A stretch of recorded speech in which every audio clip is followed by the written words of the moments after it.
Fritz Lang's 1927 masterpiece Metropolis didn't just imagine the future, it practically blueprinted it. The film's Maschinenmensch, or Machine Man, stands as cinema's first truly sophisticated android, complete with the ability to convincingly mimic human behavior and deceive entire crowds. What makes this mechanical marvel so striking isn't just its sleek metallic design, but how closely it mirrors today's debates about AI consciousness and emotional intelligence. The robot's creator, Rotwang, programs his artificial being to infiltrate society by perfectly replicating human behavior, a concept that some observers note feels remarkably prescient in an era where advanced AI systems like ChatGPT demonstrate conversational abilities and deepfakes blur the line between real and artificial. Lang envisioned machines that could think, appear to feel, and manipulate decades before an advanced computer was even built. But Metropolis didn't stop at robots. Buried within its dystopian narrative lies another technological prophecy, the video telephone. Characters communicate face-to-face across vast distances through wall-mounted screens, casually conducting conversations that wouldn't become reality until decades later. This wasn't just science fiction window dressing. It was a fundamental reimagining of how humans might connect across space. The film's influence extends far beyond entertainment. Commentators have noted striking resemblance between modern humanoid robots like Boston Dynamics' Atlas and Tesla's Optimus and Lang's metallic creation, though direct inspiration hasn't been officially confirmed by these companies. The video calling scenes, meanwhile, establish visual language that persists in everything from Skype to FaceTime. Perhaps most remarkably, Metropolis captured the dual nature of technological progress, its potential to liberate and its power to divide. The Machine Man serves both as humanity's greatest achievement and its most dangerous threat, embodying the same tensions that define our relationship with artificial intelligence today.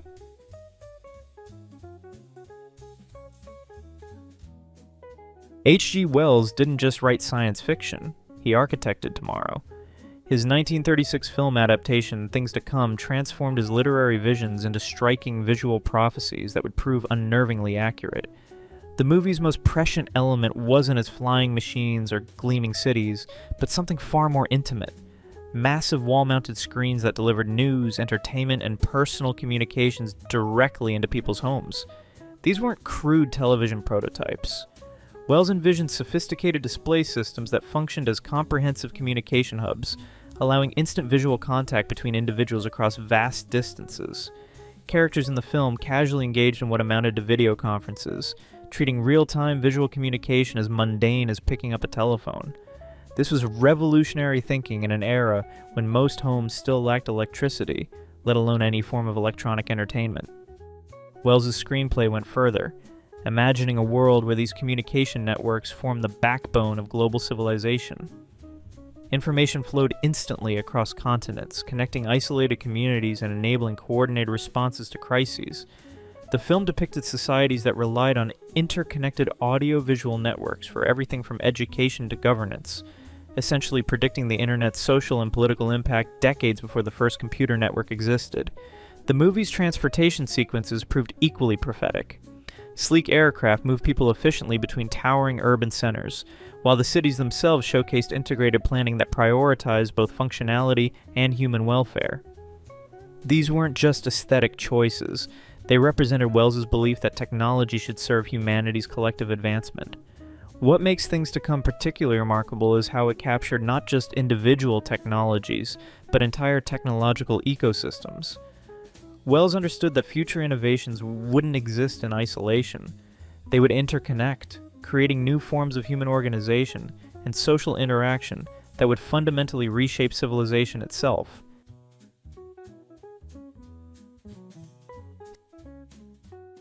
Stanley Kubrick's 1968 masterpiece achieved something remarkable. It made technology predictions so accurate they seem almost supernatural in hindsight.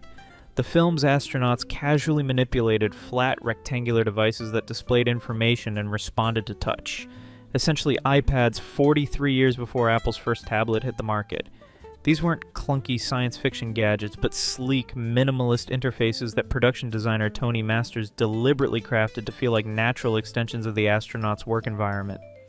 Kubrick's collaboration with science fiction author Arthur C. Clarke produced HAL 9000, a computer character that grappled with ethical dilemmas decades before artificial intelligence became a mainstream concern.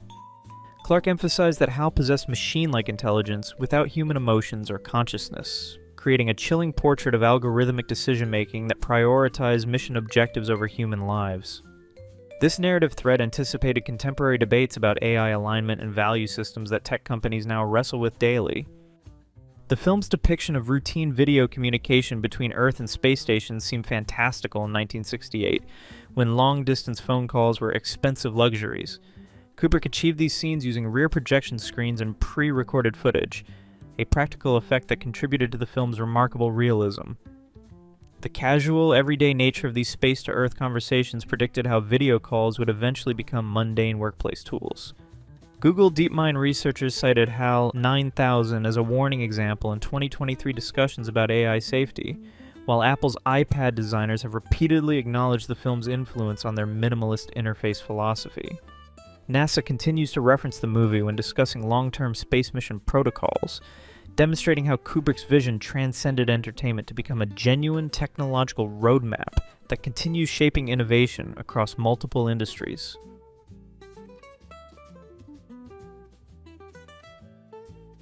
Forbidden Planet's 1956 vision of interstellar civilization introduced audiences to Robbie the Robot, a mechanical marvel that could respond to spoken instructions and execute complex tasks, anticipating modern voice-activated technology. The film depicted Robbie as a machine with logic, programmed to assist but never to harm, establishing ethical constraints that would later echo through real artificial intelligence development. Robbie's voice-responsive capabilities required ingenious behind-the-scenes engineering. The production team used pre-recorded dialogue synchronized with mechanical mouth movements, creating the illusion of a robot that genuinely understood and responded to human speech. Film critics have noted that this clunky process ironically mirrored the film's deeper themes about humanity's complex relationship with increasingly sophisticated technology.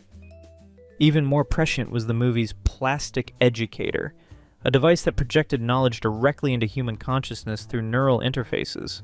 Special effects artist Arthur Lonergan described the device as a leap into the unknown, achieved through optical illusions and rear projections that simulated brain-computer interaction decades before such technology existed. The device's ability to transmit information instantaneously anticipated modern virtual reality and neural interface research.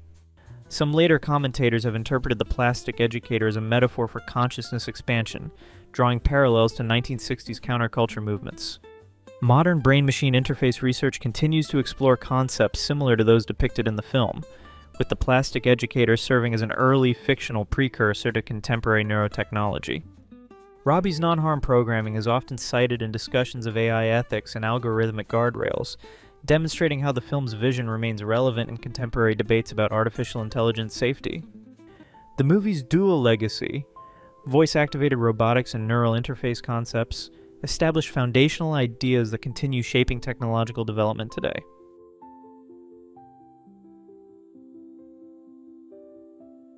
Spencer Tracy and Katharine Hepburn's 1957 romantic comedy Desk Set tackled a technological revolution few Americans had noticed: the arrival of computers in the workplace. The film's real star was Emmerak, a room-sized electronic brain threatening to make human knowledge workers obsolete overnight. Emmerak was no mere Hollywood fantasy. Its blinking lights, whirring tape reels, and punch card systems directly mirrored the UNIVAC computers just beginning to appear in corporations and government offices. These early mainframes required entire rooms and teams of operators, exactly as depicted in the film. Desk Set captured the genuine bewilderment and anxiety these machines inspired among white-collar workers suddenly facing the possibility of being replaced.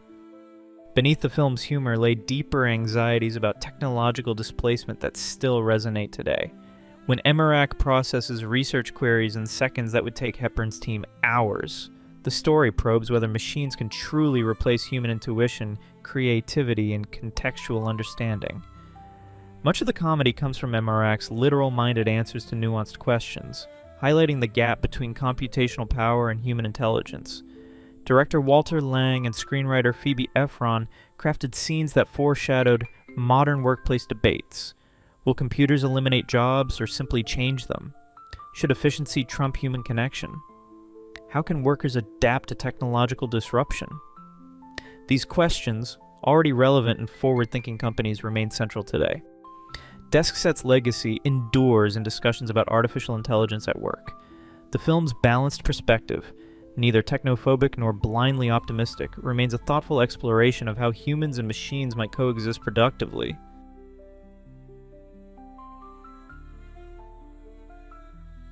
Fritz Lang's 1929 lunar odyssey Woman in the Moon didn't just entertain audiences, it educated future rocket engineers.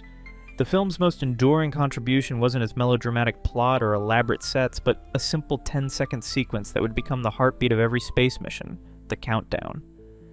Lang's dramatic 10-9-8 popularized countdowns, creating tension while giving audiences a shared moment of anticipation that NASA would later adopt as standard protocol. Behind the camera's theatrical magic lay genuine scientific consultation. Lang partnered with Hermann Oberth, one of Germany's pioneering rocket theorists, to ground the film's technology in emerging aerospace principles. Oberth's involvement wasn't merely advisory. He helped design the movie's multi-stage rocket system, which featured sequential fuel chambers that would jettison as they emptied, reducing weight and increasing efficiency. This wasn't fantasy. It was theoretical engineering made visible. The film's rocket design proved remarkably prophetic. Decades later, Wernher von Braun's V2 program, and eventually the Saturn V moon rockets, would employ the exact multi-stage principles that Oberth had helped visualize for Lang's production. Some historians argue the movie essentially served as a blueprint for real space exploration, demonstrating how fictional narratives could inspire actual technological development. Space historians frequently cite Woman in the Moon as a pivotal moment when science fiction began seriously grappling with engineering realities rather than pure fantasy. The film's technical accuracy extended beyond rockets to include realistic depictions of weightlessness, spacesuits, and lunar surface conditions, details that would prove startlingly accurate when humans finally reached the moon 40 years later. Lang's collaboration with Oberth established a template for science fiction that continues today, consulting real scientists to create believable futures that might actually inspire the innovations they depict.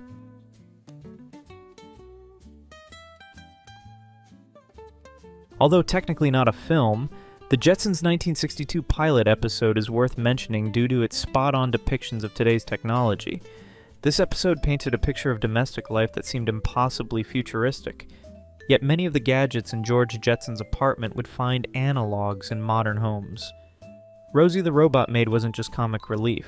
She represented one of the first mainstream depictions of artificial intelligence handling household management, complete with personality quirks and autonomous decision-making that some argue anticipated today's smart home assistants. What critics suggest made the Jetsons particularly prescient was its focus on seamless integration rather than flashy technology. The family's video phone conversations felt natural and routine, drawing parallels to contemporary FaceTime calls. Their smart appliances, from automated kitchens to voice-controlled systems, operated as background conveniences rather than revolutionary marvels, suggesting what analysts interpret as a world where advanced technology had become utterly mundane. The show's moving sidewalks have materialized in airports worldwide, though modern implementations prioritize crowd management over the effortless gliding depicted in the cartoon. Cities like Singapore and Seoul are testing sensor-embedded walkways for crowd management, which some observers believe brings the Jetsons' vision closer to reality through practical urban planning rather than pure convenience. Animation studios use limited motion techniques to create the illusion of futuristic transportation, blending mid-century design aesthetics with speculative technology. Critics argue this low-budget approach ironically made the show's predictions feel more achievable than the elaborate special effects of contemporary science fiction films.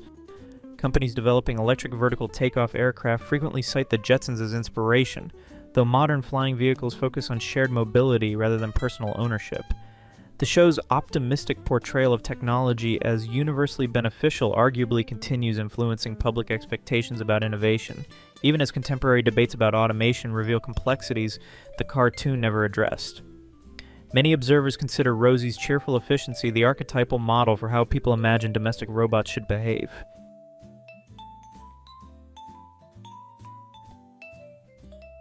The Day the Earth Stood Still delivered a chilling vision of autonomous enforcement that feels eerily familiar in today's drone-dominated world. Gore, The towering metallic sentinel operated without human oversight, programmed to maintain peace through overwhelming force, a concept that mirrors contemporary debates about lethal autonomous weapon systems and military drones making split-second decisions without human intervention. What made Gore particularly unsettling was his independence from Klaatu's direct control. The robot could act on pre-programmed directives, eliminating threats based on algorithmic assessment rather than human judgment. This autonomous decision-making capability anticipated modern concerns about artificial intelligence systems operating beyond human oversight, especially in military applications where machines might determine life or death scenarios. The film's global broadcast sequence proved equally prophetic. Klaatu's ability to simultaneously address the entire planet through coordinated media transmission anticipated satellite television networks by decades.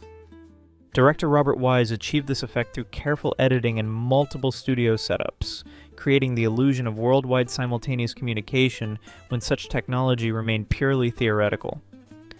Beyond the spectacle, the movie's central message about technological responsibility resonates powerfully in an era of surveillance capitalism and algorithmic governance.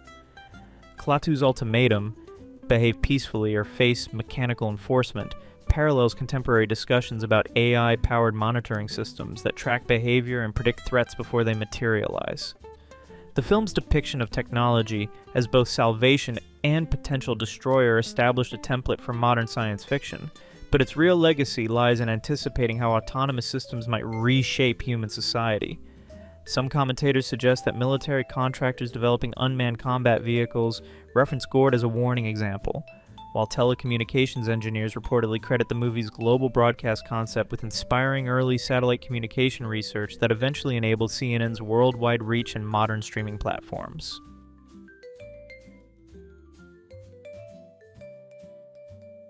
Jean-Luc Godard's Alphaville envisioned a dystopian society ruled by Alpha 60, a central computer that governed every aspect of life through cold logic and mathematical precision. Far from simply monitoring citizens, Alpha 60 shaped thoughts, emotions, and behaviors via algorithmic control, a concept many critics see as anticipating today's anxieties about data-driven governance and social credit systems. Alpha 60's chilling power lay in its bureaucratic integration. The computer made decisions about employment and relationships based on statistics, not human judgment, and exerted broad control through total surveillance. Analysts argue this seamless fusion of technology and bureaucracy predicted how modern cities now use algorithms to manage traffic, allocate resources, and predict crime. Jean-Luc's vision was realized without elaborate sets. He filmed in contemporary Paris, using its modernist architecture to create an unsettling near-future atmosphere. Critics note this minimalist approach made the future feel disturbingly close, influencing later portrayals of digital dystopias with stark clinical environments. At its core, the film questions whether humanity can survive under pure logic. Alpha 60's inability to grasp love or poetry mirrors current debates about artificial intelligence systems that optimize for efficiency but risk losing essential human values. Modern smart city projects in places like Singapore and Barcelona echo Alphaville's vision, using sensors and algorithms to manage urban life. The key difference, critics say, is intent. While Alpha 60 imposed authoritarian control, today's systems aim to serve citizens, though privacy advocates warn of the thin line between convenience and surveillance and algorithmic governance.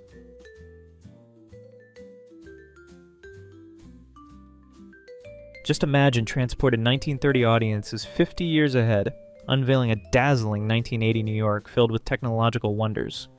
This musical comedy did more than entertain. It eerily foreshadowed the digital age, featuring video calling booths that predated modern video chat long before television was common in American homes. The film's most memorable prediction was personal aircraft zipping through Manhattan's skyline. Characters casually commuted in individual flying vehicles, a concept that seemed pure fantasy until companies like Uber and Joby Aviation began developing urban air mobility solutions in the 2020s. Director David Butler's vision of three-dimensional traffic anticipated today's efforts to solve city congestion with vertical transportation networks. Equally ambitious were the movie's automated conveniences, food in pill form and babies dispensed from vending machines. While whimsical, these ideas anticipated meal replacement products and the automation of daily life through smart appliances and delivery systems. The film's Art Deco design, with sleek lines and geometric patterns, set a visual standard that influenced science fiction cinema for decades. What distinguished Just Imagine was its optimistic embrace of technology. Unlike many futuristic films, it celebrated innovation's potential to enhance human connection and convenience. The use of elaborate miniatures and forced perspective created a convincing cityscape, pioneering techniques that became staples in later sci-fi films. Some historians speculate that the film's legacy extends beyond entertainment, possibly inspiring early helicopter pioneers and telecommunications engineers. While unproven, these theories suggest Just Imagine may have helped shape the scientific imagination, making it a rare case of science fiction influencing real-world innovation. If you've enjoyed this video, please leave a like and comment. Also, consider subscribing and hitting the notification bell to get notified of our new videos each week. Thanks for watching.